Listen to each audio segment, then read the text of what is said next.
My backyard was never meant to be ordinary, and after years of boring grass and the same old patio furniture, I decided to turn it into something epic. A fully functional miniature football stadium, complete with turf, yard lines, bleachers, goalposts, and even a scoreboard that lit up at night. The neighbors loved it, especially the kids who spent every weekend running plays, practicing their touchdowns, and pretending they were playing the Super Bowl right behind my house. That brief period of happiness ended the moment the HOA president caught wind of it, showing up at my gate like a storm cloud in a polo shirt, clipboard in hand and a scowl permanently glued to his face. He didn't bother with introductions, just pointed dramatically over my fence at the stadium and barked, "This is the single worst violation of HOA code I have ever seen." I took a sip of my lemonade and calmly asked what, exactly, I was violating, since my backyard was fully enclosed and not visible from the street. He flipped open his beloved binder, finger trembling with outrage as he ran through a list so absurd I had to stop myself from laughing. Unauthorized modification of green space. Unauthorized installation of athletic structures. Creation of a recreational facility exceeding approved dimensions. Unauthorized installation of spectator accommodations, which I guess meant the 3 rows of bleachers. Disturbance of neighborhood harmony through excessive sporting activity. My personal favorite was failure to maintain a serene backyard aesthetic, which I was pretty sure wasn't even a real rule, just something they made up on the spot. I asked if any actual complaints had been filed by neighbors, and the president's eye twitched as he admitted that no, there were no formal complaints, but he considered the stadium a preemptive threat to community peace.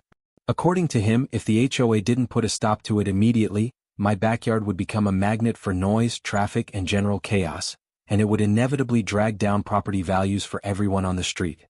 He handed me a violation notice so thick it looked like a phone book, giving me exactly 72 hours to dismantle the entire stadium, reseed the grass, and submit a formal landscape restoration plan for approval. I told him very politely that wasn't going to happen. He sputtered something about escalating fines, legal action, and even the possibility of placing a lien on my house if I refused to comply. But the whole time what he didn't know was that 2 of my neighbors were listening from their balconies, and they weren't just casual fans of the stadium, they were my regular co-coaches for our weekly neighborhood kids league. By the time the HOA president stormed off, my neighbors had already started texting the rest of the block, and within an hour, a new group chat appeared on my phone called Save the Stadium. The messages poured in, neighbors sending photos of their kids playing on the field, sharing stories about birthday parties we had hosted there, and even a few adults confessing they'd used the field for late-night pickup games after a couple of beers. The stadium wasn't just my backyard project. It had become a community centerpiece, a place where families gathered and where the kids finally had something better to do than stare at their phones all day. But the HOA saw none of that. All they saw was a giant structure they hadn't approved, a symbol of fun they couldn't control, and a threat to the boring, regulation-perfect neighborhood they were trying to maintain. That night, I sat in the middle of the field under the stadium lights, watching the glow bounce off the goalposts, and realized this wasn't going to be a simple disagreement about property rights. This was going to be war. The HOA wanted to take away the best thing that had ever happened to this neighborhood. The neighbors wanted to keep the one thing that actually brought them together. And I was more than ready to turn this backyard stadium into the front line of the greatest suburban rebellion they had ever seen. The morning after the confrontation, the HOA launched their predictable counterattack, flooding the neighborhood email list with a dramatic message titled Emergency Notice. Unauthorized stadium threatens community peace. They described my backyard field like it was some kind of illegal arena, calling it a safety hazard, a noise generator, and a dangerous precedent that would turn our peaceful neighborhood into a lawless sports complex. They claimed the stadium could lead to outside visitors flooding the block, cars parked all over the street, and unsanctioned events that could jeopardize property values. It would have been funny if they weren't so serious about it. To back up their claims, they attached blurry photos taken through my fence, grainy, zoomed-in shots of the goalposts and bleachers, angled to make the whole thing look far more menacing than it actually was. They even claimed the field was a liability risk, warning that if someone got injured during a game, the entire neighborhood could be legally exposed. Of course, none of this was actually true. The field was entirely on my property, fully insured, and not open to the public, just to friends, neighbors, and the kids whose parents had explicitly given permission. But facts were not the HOA's strong point. They were playing their favorite game, flood the neighborhood with fear until everyone turned against me. The problem for them was that the stadium already had its own fan base. The moment the email went out, my phone exploded with messages from parents laughing at the HOA's desperation. Some started posting photos from past games. Kids in matching team t-shirts, homemade banners, parents grilling on the sidelines, all proof that the field wasn't some reckless nuisance, but the heart of our community weekends. A few dads even recorded a video tour of the stadium, showing off the perfectly safe bleachers, the regulation-size field, and the tidy equipment shed, all while sarcastically describing it like they were narrating a documentary about a lost civilization. The best response came from one of the neighborhood kids who ran the stadium's unofficial Instagram page, which he had named Backyard Bowl. He uploaded a side-by-side comparison, one of the HOA's terrifying blurry spy photos, and one of the kids holding a lemonade stand next to the goalpost with a sign reading "Kick for a quarter." The caption read, "Fear the lemonade mob." The HOA's smear campaign collapsed before it even got off the ground. But instead of learning their lesson, they doubled down, sending me a new set of violations. Unauthorized structure expansion.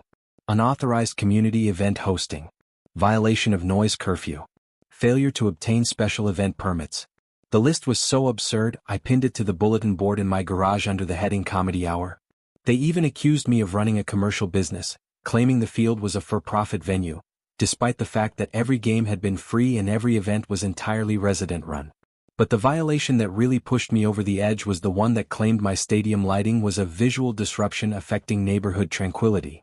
These were the same lights that only stayed on for 2 or 3 hours on weekend evenings, the same ones the kids called magical because they made every game feel like a professional event. By that point it was clear the HOA didn't care about rules, they cared about control. It wasn't enough for them to dislike the stadium. They needed to destroy it not because it was dangerous but because it existed outside their power. So I fired back. I wrote my own neighborhood email attaching a full history of the stadium, from its construction to the first neighborhood meeting where I invited everyone to use it, to every game and party we had hosted, complete with photos of smiling kids and happy families. I ended the email with a community poll, asking one simple question: should the stadium stay or should it go? Within 2 hours, more than 70% of the neighborhood voted to keep it. But I didn't stop there. I also attached a scanned copy of the HOA bylaws, specifically highlighting the clause that said any new rule banning a structure already in existence required a 2/3 majority vote from all homeowners, and my stadium had been standing for over a year with nothing but praise. The HOA couldn't invent a new rule just to target me, and everyone knew it. Still, I knew they wouldn't back down. They had staked their authority on this fight and now they were trapped in it. But I had something they didn't: proof that the neighborhood was with me, a paper trail of every bad faith violation they had issued, and a community willing to fight back. The stadium wasn't going anywhere. And if they wanted to make it a war, I was more than ready to turn my backyard into the battleground where the HOA finally lost control of the neighborhood for good. The HOA's obsession with my backyard stadium wasn't just about noise or lights, it was about power. They saw the field as a symbol of defiance, proof that a homeowner could build something amazing without their approval, and if they didn't crush it, their grip over the neighborhood would start to slip. That made me curious. What exactly gave these people the sense that they were untouchable? So I did some digging, starting with the HOA's financial records, a request they were legally required to fulfill under the state's homeowner transparency laws. What they sent me was a sloppy stack of incomplete spreadsheets, handwritten notes, and invoices so suspicious they practically screamed "audit me." The first red flag was a $12,000 landscaping contract paid to a company owned by the HOA president's brother-in-law, a company that, according to online reviews, hadn't actually done work anywhere in 2 years.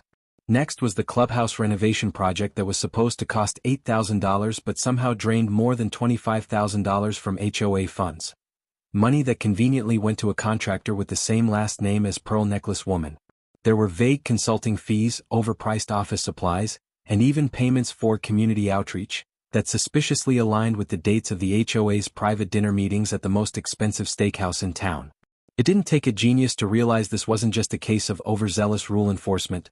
This was an HOA that had been quietly robbing the neighborhood for years, hiding the theft under layers of fines, fake expenses, and bogus violation letters. I compiled every document into a master file I titled Stadium Gate and made sure every dollar of corruption was linked to a name, every shady payment, every questionable expense, every time they used neighborhood funds to cover something personal. Then I did what any responsible homeowner would do. I invited everyone to the first ever Stadium Freedom game, where I promised a halftime show no one would forget. When game day arrived, nearly the entire neighborhood showed up. Some brought coolers, others brought homemade banners, and the kids took turns announcing plays over a portable speaker like they were calling Monday Night Football. The HOA leadership hovered awkwardly at the edge of the crowd, clearly nervous, but too proud to stay home. They were still clinging to the belief that if they just kept up appearances, they could spin this into some kind of misunderstanding. They were wrong. At halftime, I stepped onto the field with a projector screen and a microphone, announcing that instead of a halftime dance, we would be holding a special presentation called Where Your HOA Dues Went. The screen lit up with chart after chart showing inflated invoices, missing funds, and a timeline that connected every corrupt decision directly to the same HOA board that was trying to destroy the stadium.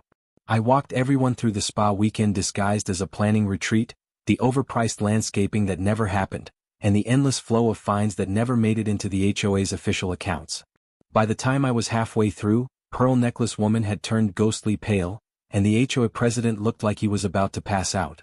When I got to the slide showing that the HOA had spent over $2,000 on legal letters just to threaten me about the stadium, a stadium the neighborhood overwhelmingly supported, the crowd lost it. People booed, shouted for resignations, and someone even held up a sign that read "Leave the stadium, fire the HOA." That night, the neighborhood held an emergency vote right there on the field. The result was unanimous. The entire HOA board was removed, effective immediately, pending a full external audit by a professional firm hired directly by the residents. As the former board members slunk away, I handed each of them a party favor. A framed photo of the stadium lit up at night with a caption that read, "This is what community looks like." The very stadium they had tried so hard to erase had now become the platform that exposed everything they had been hiding for years. Without the HOA breathing down everyone's necks, the neighborhood came alive almost instantly. No more fear of fines over garden gnomes or unsanctioned flower beds. People built what they wanted, hosted the events they wanted, and trusted each other to handle problems like actual adults instead of running to tattle. The stadium became the official community center, hosting everything from movie nights to charity drives to birthday parties that spilled out onto the field.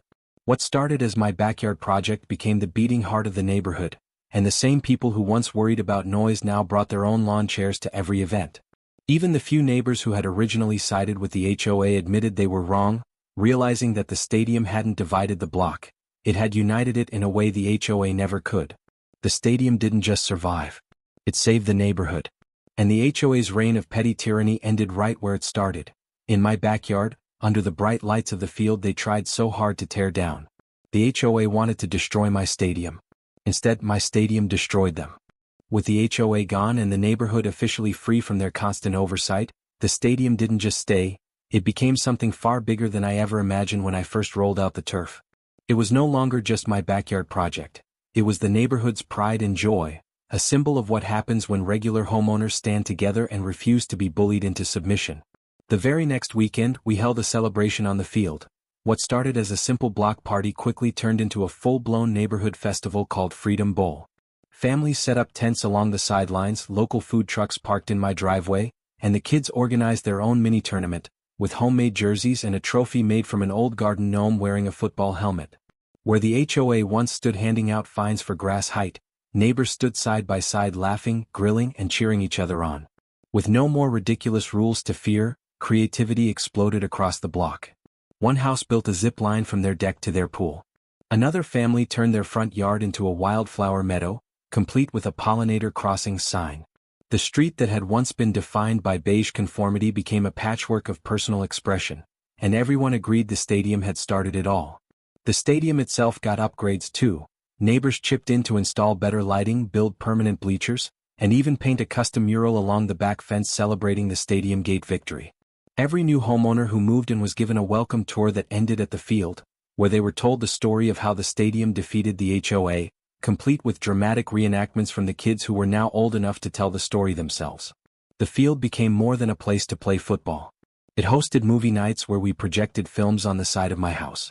It hosted chili cook-offs, school fundraisers, and even an impromptu wedding reception for a couple down the street when their venue canceled last minute. It wasn't just a stadium, it was the beating heart of the community. Real estate agents couldn't believe it when property values actually went up after the HOA dissolved, with listings bragging about the vibrant, self-governed neighborhood built around the now famous backyard stadium.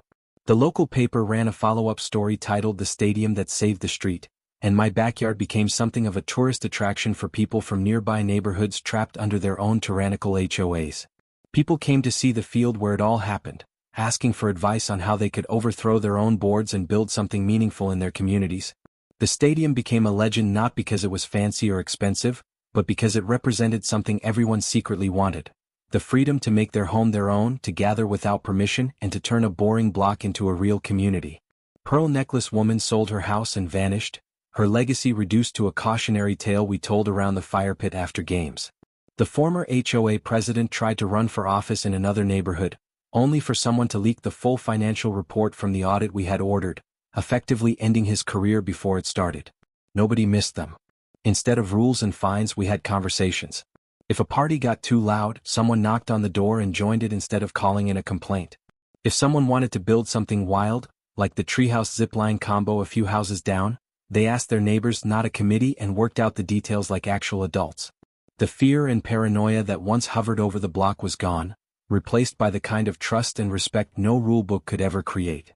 Every year, on the anniversary of the Freedom Bowl, we held a ceremonial kickoff where the oldest and youngest kids on the block would do the first play, while the adults raised a toast to the backyard that changed everything. It became our unspoken tradition, a reminder that communities aren't built through rules and fines, they're built through trust, laughter, and shared experiences. Even the city got in on the fun, officially recognizing our block as a self-governed success story, and sending a plaque we mounted proudly on the fence beside the scoreboard. To this day, the stadium still stands, turf a little worn, goalposts weathered from 100 storms, but every weekend you can still hear kids shouting plays and parents cheering from the bleachers. What started as my personal passion project became our legacy, proof that one backyard, one field, and one stubborn homeowner could change an entire neighborhood for the better. The HOA said I couldn't have a football stadium in my backyard. Now the stadium is the soul of the street. And every time a new family moves in, they don't ask about HOA rules. They ask when the next game starts.